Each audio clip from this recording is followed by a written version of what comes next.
Olá, galerinha, bem-vindos a mais uma aula. Na aula de hoje, nós vamos dar prosseguimento ao conteúdo lá da última unidade da apostila 3 de vocês.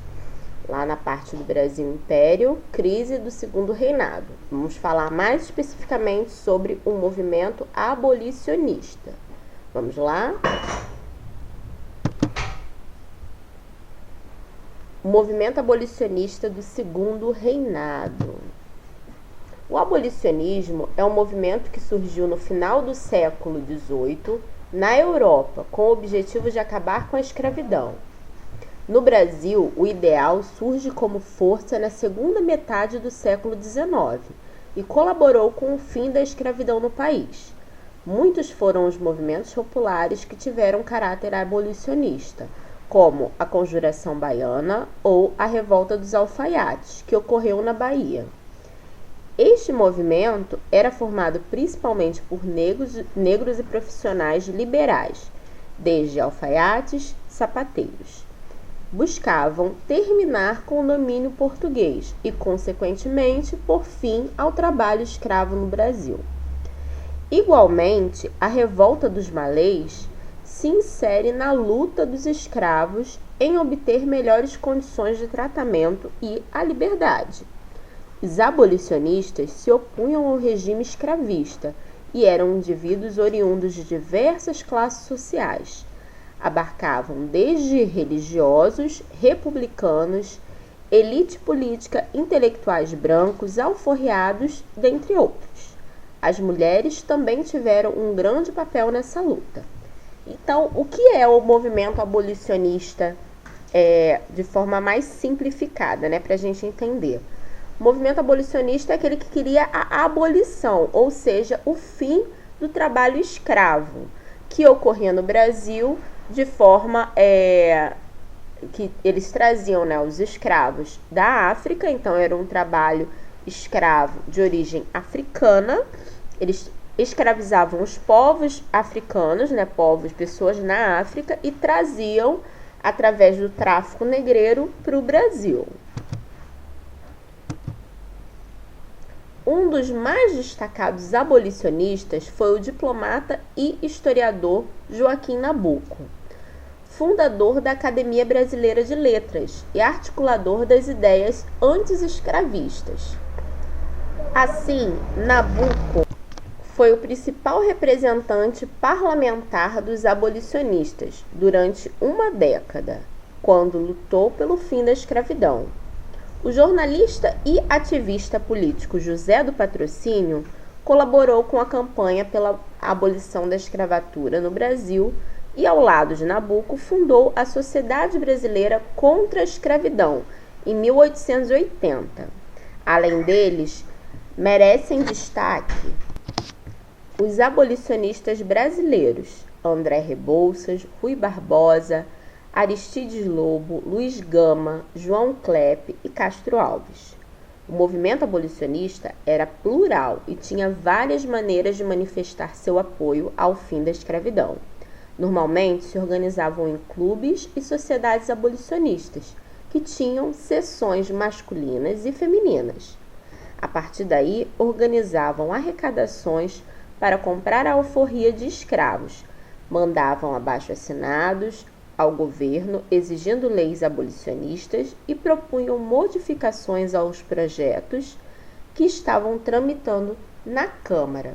Então aqui a gente vê que, assim, o início desse movimento abolicionista é um início pacífico, feito por pessoas, por intelectuais, né, por jornalistas, historiadores, pessoas influentes, né, que queriam o fim da escravidão. Então, eles juntavam até dinheiro para poder fazer a compra de alforrias. Alforrias era uma carta que dava direito à liberdade do escravo. Então, eles faziam todo esse movimento mais pacífico. Porém, a gente viu que tiveram também aquelas revoltas, né? Lá, a Conjuração Baiana, a Revolta dos Malês, que foram já mais violentas, né? Tiveram uma força mais incisiva, querendo essa abolição, esse fim da escravidão. Aqui a gente vê uma imagem do Joaquim Nabuco, né, que foi esse primeiro grande abolicionista dentre os intelectuais, né, que era um historiador. E uma imagem aqui das leis abolicionistas, para vocês entenderem. Essa primeira imagem lá que a gente tem o navio negreiro com um xizinho vermelho em cima, a gente está representando a lei Eusébio de Queiroz, que proibia o tráfico negreiro. A imagem acima está mostrando a lei do sexagenário. A lei do sexagenário dizia que o escravo, a partir de uma idade ali dos 65 anos, ele estaria livre, ele seria liberto. Só que pela charge já dá para entender que ele estaria idoso demais. Essa idade, na realidade, poucos escravos chegavam até essa idade. Então ele já estaria assim, à beira da morte. A gente tem a imagem à direita, na parte inferior, na parte de baixo, que é uma chargezinha dizendo: vai filhinho, você está livre, vai ser menino de rua. Que é a lei do ventre livre, que a partir daquele momento todo escravo, todo filho de escrava, né, toda criança que nascesse de uma escrava estaria livre. Só que aí a gente vai entender um pouquinho do porquê essa charge. E depois, no 13 de maio, o dia da abolição da escravatura, a gente tem a Lei Áurea sendo assinada pela Princesa Isabel, né, que é a última lei que dá alforria aos escravos. A última lei abolicionista. Então aqui, como eu já falei, as leis abolicionistas, no Brasil a abolição ocorreu de maneira gradual, ou seja, aos poucos e através de leis que paulatinamente, aos pouquinhos, foram beneficiando os escravos. Só que esse benefício também não foi assim, ele foi muito grande, obviamente, porque acabou com a escravidão. Porém, ele não foi feito de uma forma justa, de uma forma realmente totalmente benéfica aos escravos. Vamos lá, então. A primeira, Lei Eusébio de Queiroz, em 1850, que pôs fim ao tráfico de escravos transportados nos navios negreiros. Essa lei, ela proibia que os escravos fossem traficados, ou seja, que fossem lá na África, fizessem as pessoas de escravas, né? Sequestrassem as pessoas, tornassem elas escravas e trouxessem elas para o Brasil. Não podia mais isso. Porém, ainda se podia ter o comércio interno de escravos. As pessoas podiam vender escravos. Então, começou a se ter aquela questão igual ao gado mesmo, igual a boi, de quererem reproduzir escravos no próprio Brasil. Então, escolhiam um escravo homem como o macho alfa, né, o macho reprodutor. Era assim que era tratado, gente. O escravo era tratado como um animal, como um bicho. E às vezes até pior do que isso. Mas eles escolhiam um escravo para que ele fosse forte, que ele fosse demonstrasse que ele era um escravo com muita saúde, para que ele tivesse filhos. Então eles faziam com que ele tivesse filhos com várias escravas. E isso independia também de que escrava fosse. Poderia ser a mãe dele, poderia ser irmã dele. E eles obrigavam esses escravos a manterem relações sexuais para que tivessem filhos. Era bem absurdo desse jeito. E aí, por conta disso, foi criada a Lei do Ventre Livre, para que se parasse de ter essa reprodução de escravos dentro do Brasil, para que parasse de ter esse tráfico interno por conta do nascimento de novos escravos. Então, a Lei do Ventre Livre, ela fez com que, a partir daquele ano de 1871, as crianças nascidas de mães escravas estariam livres, estariam libertas. Mas aí a gente tem um problema. A criança, o ser humano, ele é um dos animais mais dependentes do outro. Porque assim, se você for ver no mundo animal em si, a maior parte dos animais, eles com poucos dias de vida, eles já conseguem sobreviver sozinhos. Já os seres humanos não. A gente demora alguns anos para que a gente consiga ter uma independência de sobrevivência. A criança precisa da mãe para sobreviver. Então, a criança se tornava livre, mas a mãe era escrava. Então, como é que a criança ia ser abandonada, ia ser colocada na rua? Por isso aquela charge de, vai meu filho, você é livre, agora vai virar um menino de rua. Então, nesse momento, começa a se ter uma população de rua grande, né, de crianças, e também se começa a ter a questão da semi-escravidão, que é o senhor, né, dono de escravos, o senhor ali de engenho, na maior parte, vai falar o quê? Ah, não, eu sou muito bom, então eu vou permitir que o seu filho, mesmo não sendo meu escravo, eu não tendo obrigação nenhuma de sustentar ele, eu vou permitir que ele fique aqui na minha casa, na minha fazenda, no local que seja. Porém, ele vai ter que prestar alguns serviços para poder pagar a alimentação dele, a moradia dele. E aí era aquela troca de você vai trabalhar para poder receber isso. E acabava se tendo uma semi-escravidão. Ele acabava vivenciando quase a mesma coisa do que ele vivia antes. Então, não foi uma liberdade efetiva, né? Apenas começou a se coibir aquela questão da procriação discriminada dos escravos para que se tivesse a venda interna dos escravos dentro do Brasil. Depois, em 1885, veio a Lei do Sexagenário, que beneficiou os escravos com mais de 65 anos. Porém, pouquíssimos escravos chegavam a essa idade. E quando chegavam, eles já estavam, assim, tão fisicamente acabados, tão, com um aspecto tão envelhecido, que eles não conseguiam mais fazer os trabalhos tão efetivamente como os escravos mais novos. Então, na realidade, esses escravos eram vistos para os donos dos escravos como um peso, como um custo a mais. Por quê? Eles tinham que dar alimentação, tinham que dar moradia para esse escravo, que já não servia de muita coisa, que já não conseguia trabalhar da mesma forma que os outros escravos. Então, a lei do sexagenário, ela acabou beneficiando mais o escravocrata, o dono de escravo, do que o próprio escravo em si. E aí veio a tão esperada Lei Áurea, no dia 13 de maio de 1888, libertando os escravos de forma total, assinada pela Princesa Isabel, extinguindo totalmente o trabalho escravo no Brasil. Então foram libertos cerca de 700 mil escravos que ainda haviam no Brasil. Beleza, a Lei Áurea foi assinada, foi um dos últimos países, no mundo a ter essa liberdade para os escravos total. Foi o nosso país, bem atrasado nessa questão em relação ao fim da escravidão, em relação ao restante do mundo. Porém, foi uma lei que falou assim, bateu nas costas do escravo e falou: vai lá, querido, você está livre, vai ser feliz. E acabou. Você não tem mais onde morar, você não tem trabalho, e você vai fazer o que da sua vida? E aí começou a se ter aquele monte de morador de rua. Começou o aumento da violência na rua. Por quê?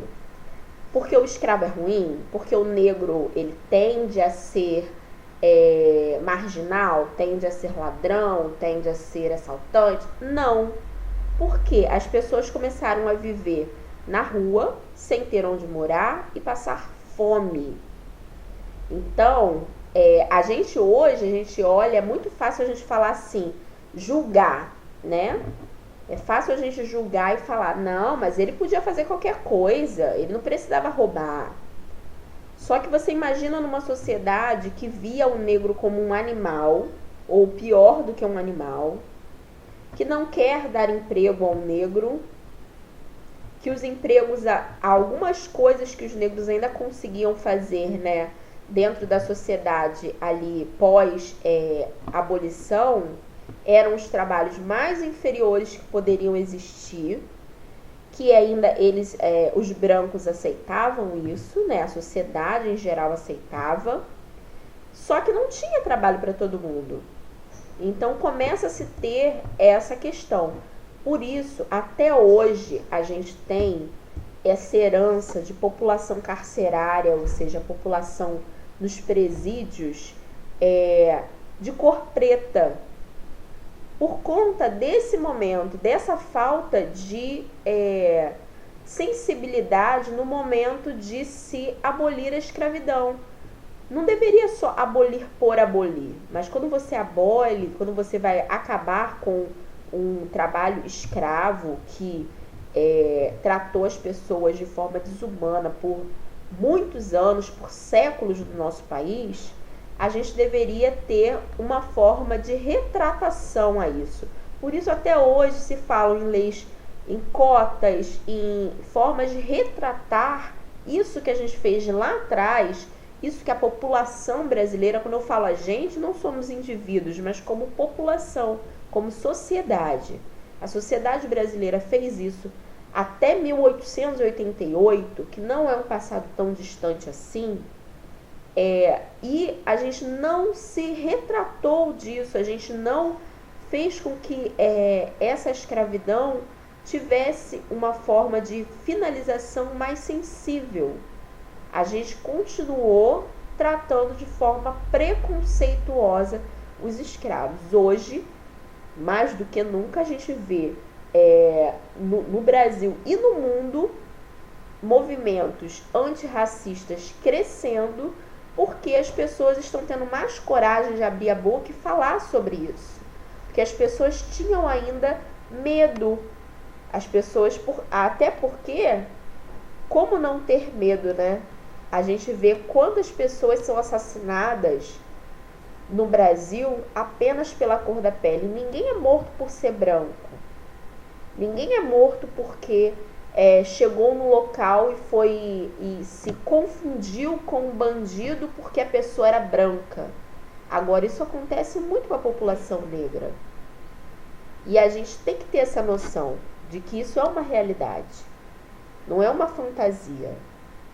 Isso não só com a população negra mesmo, que traz na cor da pele essa marca, mas também com as populações mais pobres, com as populações de locais mais pobres, que normalmente descendem, mesmo sem trazer na cor da pele evidente essa raiz africana, mas tem a descendência, porque a maior parte da população das periferias do Brasil, ela descende ou dos escravos, ou dos indígenas, desses povos que sofreram tanto na mão dos europeus que vieram para cá e roubaram a nossa terra e escravizaram e mataram tanta gente para poder lucrar, tudo visando o dinheiro, tudo visando o poder. Então aqui a gente tem uma imagem, algumas charges, né, relacionadas a essa libertação dos escravos. Aqui um baile de pessoas brancas, da aristocracia, de pessoas da elite do Brasil, falando viva a abolição, enquanto isso os serviçais eram negros. Já que na chargezinha acima, do lado direito, a gente tem uma imagenzinha da princesa Isabel dizendo: assinei a Lei Áurea, libertei os escravos. E a gente tem a Dona Isaura, né?